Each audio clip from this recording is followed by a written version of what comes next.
ನಾನು ಮೀಡಿಯಮ್ ಫ್ಲೇಮಲ್ಲಿ ಬೇಯಿಸ್ತಾ ಇದ್ದೀನಿ. ನೀವು ಅದನ್ನ ಯೋಚನೆ ಮಾಡಿ, ಯಾಕಂದರೆ ಹೈ ಫ್ಲೇಮ್ ಇಟ್ಬಿಟ್ರೆ ಬೇಗ ಕಪ್ ಬಂದುಬಿಡುತ್ತೆ, ಒಳಗಡೆ ಬೇಯಲ್ಲ. ಇದು ಚೆನ್ನಾಗಿ ಬೇಯಿದ್ರೆ ನೀವು ವಾರಗಟ್ಟಲೆ ಇಟ್ಕೊಂಡು ತಿನ್ಬೋದು. ಹಾಯ್ ಹಲೋ ಎಲ್ರಿಗೂ welcome back to my channel. ಇವತ್ತು ಮಾಡೋಣ ಮದ್ದೂರು ವಡೆ. ಹೇಗೆ ಮಾಡೋದು ಅಂತ ತೋರಿಸ್ತೀನಿ ಬನ್ನಿ. ಇದಕ್ಕೆ ಬೇಕಾಗಿರೋ ಅಂಥ ಪದಾರ್ಥ: 1 ಕಪ್ ಅಕ್ಕಿ ಹಸಿಟ್ಟು, ಅರ್ಧ ಕಪ್ ರವೆ, ಅಚ್ಕಾರದ ಪುಡಿ ಮತ್ತು ಹಸಿಮೆಣಸಿನ್ಕಾಯಿ, ಕೊತ್ತಂಬರಿ ಸೊಪ್ಪು, ಕರಿಬೇವಿನ ಸೊಪ್ಪು ಕಟ್ ಮಾಡಿರೋದು, ಈರುಳ್ಳಿ ಸಣ್ಣ ಕಟ್ ಮಾಡಿರೋದು, 1/4 ಕಪ್ಪು ಮೈದಾ, ರುಚಿಗೆ ತಕ್ಕಷ್ಟು ಉಪ್ಪು, 1-2 ಸ್ಪೂನ್ ಬಿಳಿ ಎಳ್ಳು, ಶುಂಠಿ ಅರ್ಧ ಇಂಚು. ಈ ವಿಡಿಯೋ ಲಾಸ್ಟ್ ತನಕ ನೋಡಿ. ಮೊದಲಿಗೆ 2 ಈರುಳ್ಳಿ ತೊಗೊಂಡಿದ್ದೀನಿ, ದೊಡ್ಡ ಈರುಳ್ಳಿ ತೊಗೊಂಡಿದ್ದೀನಿ. ಇದು ಸಣ್ಣದಾಗಿ ಹೆಚ್ಕೊಂಡಿರೋ ಕರಿಬೇವಿನ ಸೊಪ್ಪು, ಒಂದು ಅರ್ಧ ಇಂಚಷ್ಟು ಶುಂಠಿ, 3-4 ಹಸಿಮೆಣಸಿನ್ಕಾಯಿ, ಇಷ್ಟು ಕೊತ್ತಂಬರಿ ಸೊಪ್ಪು.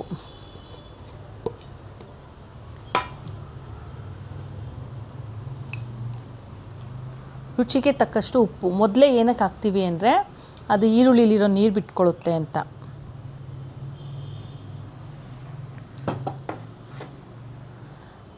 ಮತ್ತು 1 ಸ್ಪೂನಷ್ಟು ಅಚ್ಚ ಖಾರದ ಪುಡಿ. ಹಸಿಮೆಣಸಿನ್ಕಾಯಿ ಹಾಕಿ ಅಚ್ಚ ಖಾರದ ಪುಡಿ ಹಾಕಿದ್ರೆ ಖಾರ ಆಗ್ಬೋದು ಅನಿಸುತ್ತೆ, ಆದರೆ ಇದು ಡೀಪ್ ಫ್ರೈ ಇರೋದ್ರಿಂದ ಖಾರ ಆಗಲ್ಲ. ಇದನ್ನು ಇವಾಗ ಚೆನ್ನಾಗಿ ಕಲಿಸ್ಕೊಬಿಡೋಣ. 1 ಬೌಲು ಅಕ್ಕಿ ಹಸಿಟ್ಟು, ಅರ್ಧ ಬೌಲಷ್ಟು ರವೆ. ನೀವು ಯಾವ ಬೌಲ್ ತೊಗೊತೀರೋ ಅದೇ ಅಳತೆ ತೊಗೊಳ್ಳಿ. 1/4 ಕಪ್ಪಷ್ಟು ಮೈದಾ ಹಸಿಟ್ಟು, 2 ಸ್ಪೂನಷ್ಟು ಬಿಳಿ ಎಳ್ಳು, 1-2 ಸ್ಪೂನಷ್ಟು ದಪ್ಪಗೆ ಕುಟ್ಕೊಂಡಿರೋ ಕಡಲೆಕಾಯಿ ಬೀಜ. ಇದನ್ನೆಲ್ಲ ಹಾಕ್ಕೊಂಡು ಚೆನ್ನಾಗಿ ಮಿಕ್ಸ್ ಮಾಡ್ಕೋಬೇಕು.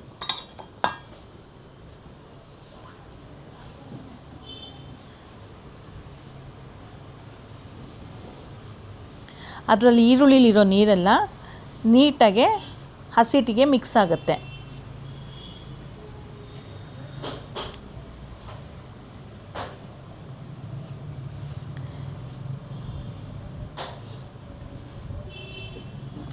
ನೋಡಿ, ಈ ರೀತಿ ಚೆನ್ನಾಗಿ ಮಿಕ್ಸ್ ಮಾಡ್ಕೊಂಬಿಟ್ಟು ಇದಕ್ಕೆ ಏನಂದರೆ ಕಾಯ್ದಿರೋ ಎಣ್ಣೆ ಹಾಕ್ಕೋಬೇಕು. ಫುಲ್ ಚೆನ್ನಾಗಿ ಕಾಯ್ದಿರೋ ಬಿಸಿ ಎಣ್ಣೆ ಹಾಕ್ಕೋಬೇಕು, ಆವಾಗಲೇ ಚೆನ್ನಾಗಿ ಬರೋದು ಟೇಸ್ಟು. ನೋಡಿ, ಈಗ ಬಿಸಿ ಬಿಸಿ ಎಣ್ಣೆ ಹಾಕ್ತಾಯಿದ್ದೀನಿ.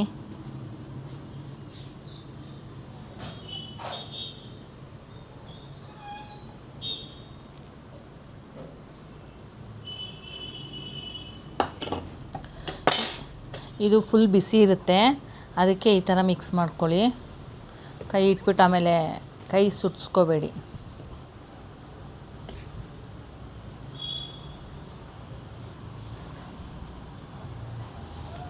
ಇದು ಕಲಿಸ್ಕೊಳ್ಳೋ ಅಷ್ಟರೊಳಗೆ ನೀವು ಬಾಣಲಿಲಿ ಎಣ್ಣೆ ಕಾಯಕ್ಕೆ ಇಟ್ಕೊಳ್ಳಿ.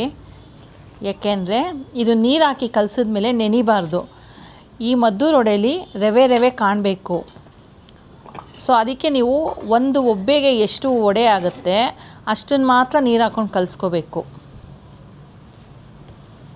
ಸೊ ನೀವು ಇದು ಮಾಡ್ಕೊಳ್ಳೋ ಅಷ್ಟರೊಳಗೆ ಎಣ್ಣೆನೂ ಕಾಯಕ್ಕೆ ಇಟ್ಕೊಂಬಿಟ್ರೆ ನಿಮಗೆ ಈಸಿ ಆಗುತ್ತೆ.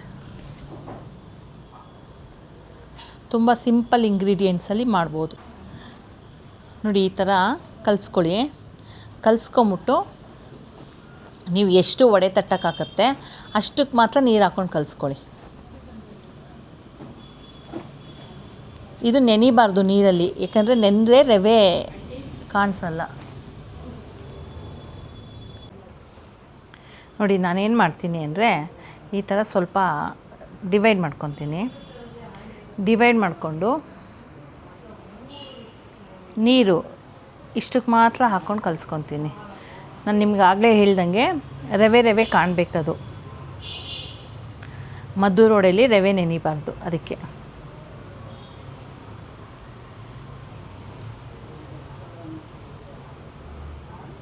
ಮತ್ತು ಇನ್ನೊಂದು ಅಡ್ವಾಂಟೇಜ್ ಏನಂದರೆ, ಒಂದರಲ್ಲಿ ನೀವು ಟೇಸ್ಟ್ ನೋಡಿಕೊಂಡು ಉಪ್ಪು ಖಾರ ಸ್ವಲ್ಪ ಬೇಕಿದ್ದಲ್ಲಿ ನೆಕ್ಸ್ಟ್ ಇದಕ್ಕೂ ಮಿಕ್ಸ್ ಮಾಡ್ಕೋಬೋದು.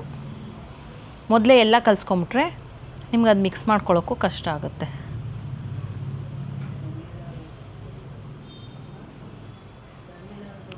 ನೋಡಿ, ಇಷ್ಟು ಸಾಕು. ಈ ಹದ ಆದರೆ ಸಾಕು. ಸುಮ್ಮನೆ ನೀರು ಚುಂಬಿಸ್ಕೊಂಡಂಗೆ ಚುಂಬಿಸ್ಕೊಂಡ್ರೆ ನೋಡಿ ಈ ಹದ ಬರುತ್ತೆ. ಯಾಕಂದರೆ ಇದು ತುಂಬ ತೆಳು ಬೇರೆ ತಟ್ಟಂಗಿಲ್ಲ ನಾವು. ಮದ್ದೂರು ವಡೆ ಸ್ವಲ್ಪ ದಪ್ಪ ಇರುತ್ತೆ, ಅದಕ್ಕೆ ನಾನೀಗ ಒಂದು 3-4 ವಡೆ ಆಗೋಷ್ಟು ಕಲಿಸ್ಕೊಂಡಿದ್ದೀನಿ. ಹಂಗೆ ಒಂದೊಂದು ಒಬ್ಬೆಗೆ ಆಗೋಷ್ಟು ನಾನು ಕಲಿಸ್ಕೊತೀನಿ.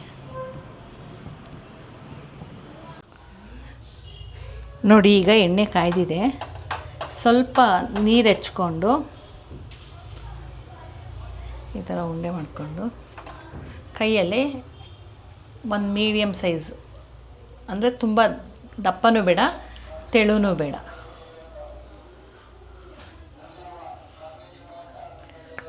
ಒಂದು ಮೀಡಿಯಮ್ ಸೈಜು ತಟ್ಕೊಂಡು ಎಣ್ಣೆಗೆ ಹಾಕ್ಕೊಳ್ಳೋಣ. ಇದು ಸ್ವಲ್ಪ ಮೀಡಿಯಮ್ ಫ್ಲೇಮಲ್ಲಿ ಫ್ರೈ ಆಗಲಿ, ತುಂಬ ಜೋರು ಉರಿಬೇಡ.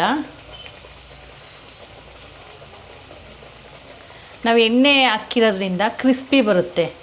ಎಣ್ಣೆ ಎಷ್ಟು ಕಾಯಿಸಿ ಹಾಕ್ತೀವೋ ವಡೆ ಅಷ್ಟು ಕ್ರಿಸ್ಪಿಯಾಗಿ ಬರುತ್ತೆ.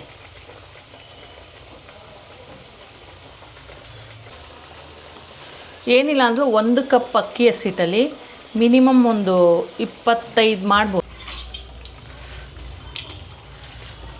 ನಾನು ಮೀಡಿಯಮ್ ಫ್ಲೇಮಲ್ಲಿ ಬೇಯಿಸ್ತಾ ಇದ್ದೀನಿ.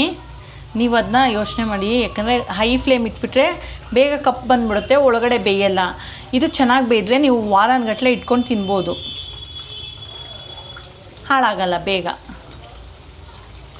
ಈಗ ಫ್ರೆಂಡ್ಸು ಗೆಸ್ಟು ಯಾರು ಬಂದರೆ ದಿಢೀರಂತ ಮನೇಲಿ ಎಲ್ಲ ಇರೋವಂಥ ಐಟಮೇ ಬೇಗ ಮಾಡ್ಬೋದು, ಒಂದು ಸ್ನ್ಯಾಕ್ಸ್ ಥರ.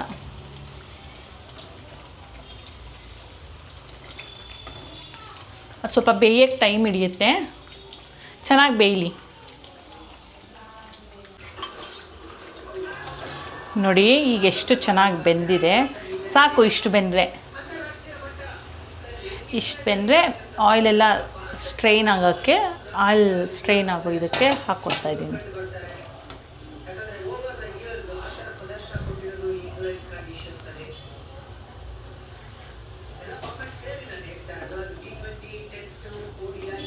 ಇದು ಈರುಳ್ಳಿ ಏನು ಬಿಟ್ಕೊಂಡಿರುತ್ತೆ ಅದು ತೆಗೆದ್ಬಿಡಿ, ಇಲ್ಲಾಂದರೆ ಸುಮ್ಮನೆ ಕಹಿ ಕಹಿ ಅನಿಸುತ್ತೆ ಅದು.